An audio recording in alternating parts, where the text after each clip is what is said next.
number 16, again, we're solving for x. This time we've got a radical equal to a radical, so this is a proportion when you've got two radicals, rational, my bad, rational. Two rationals set equal to each other. You're looking at a proportion, so we're going to cross multiply. Some of you call it the butterfly method, which is fine. So we're gonna multiply across here and across there. When I do 3 times x plus 4, I get 3 times x is 3x, 3 times 4 is 12. And then I'm gonna set that equal to this multiplication. 5 times x, 5x, 5 times 2, 10.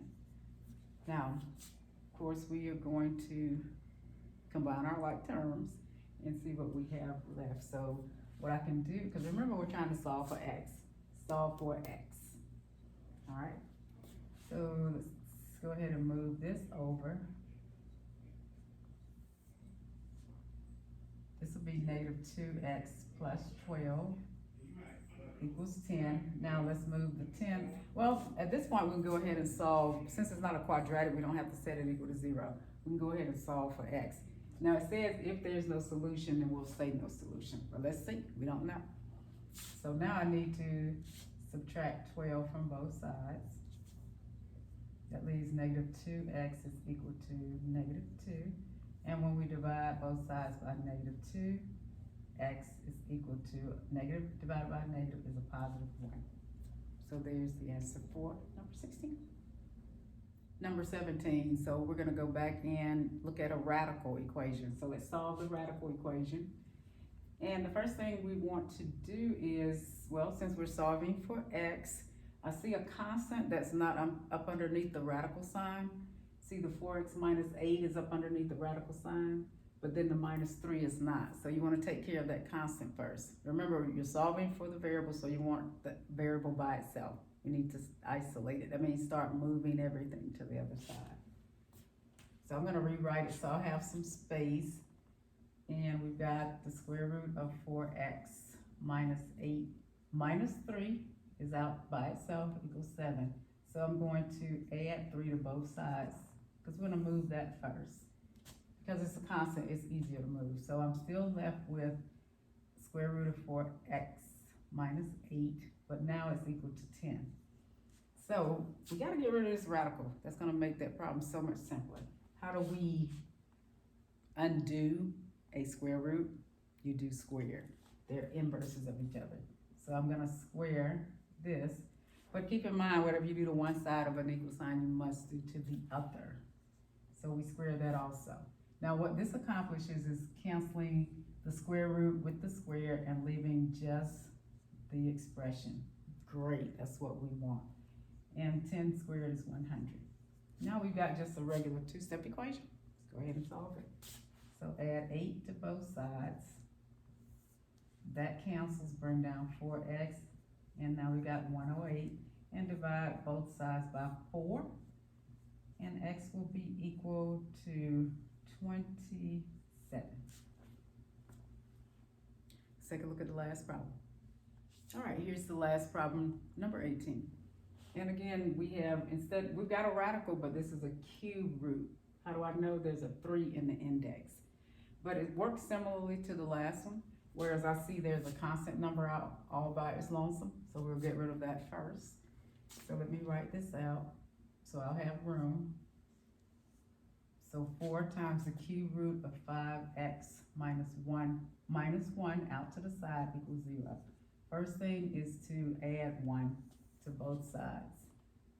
So here we still have 4 times the cube root of 5x minus 1, but now it's equal to 1 because that was a plus 1 right there. All right, so let's get rid of this coefficient out here. This 4 is sort of by itself. It's not up underneath the radical sign at all. And how can we do that? By dividing. Why? Because this reads 4 times the cube root of 5x minus 1. So the opposite of times is divide. So I'm going to divide that. Whatever I do to one side, of course, I have to do to the other. I don't have a choice. So this cancels.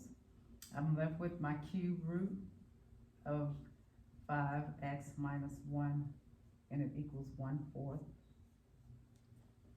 Okay.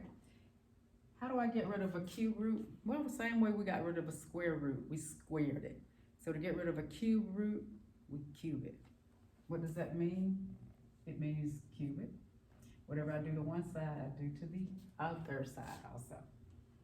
So this cancels out the radical. We're left with 5x minus 1.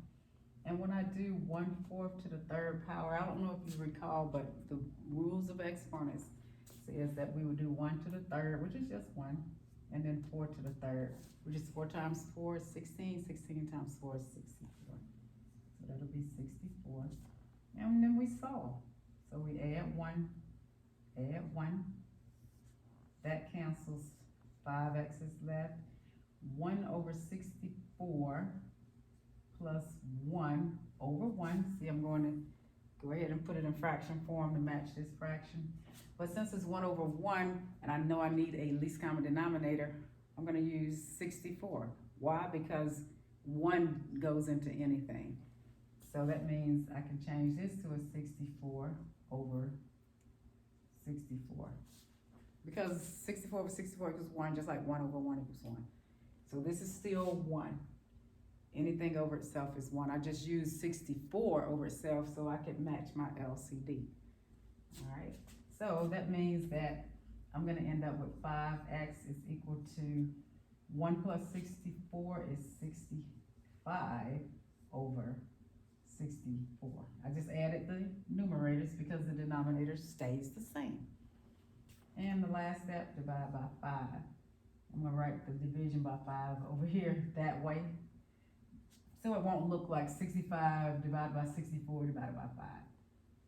So I'm writing it using this symbol. And it's also going to help when I do the work, because when I do this work, let me show you what I'm doing. 65 over 64 divided by 5, put a 100, keep, change, flip, right? So I keep the first one, change that to multiplication, and then I flip the fraction. So I get 5 over 1. Now this is going to give me 65 times 5 over 64 times 1, so that would be 64. This one I need to see, 5 times 5 is 25. That'll be 32. And this, now these don't have a common factor. That means I can either write this as a decimal, leave it as an improper fraction, or write it as a mixed number. And we're going to go ahead and leave it as an improper fraction in this case. So there's number 18, and that's your study guide.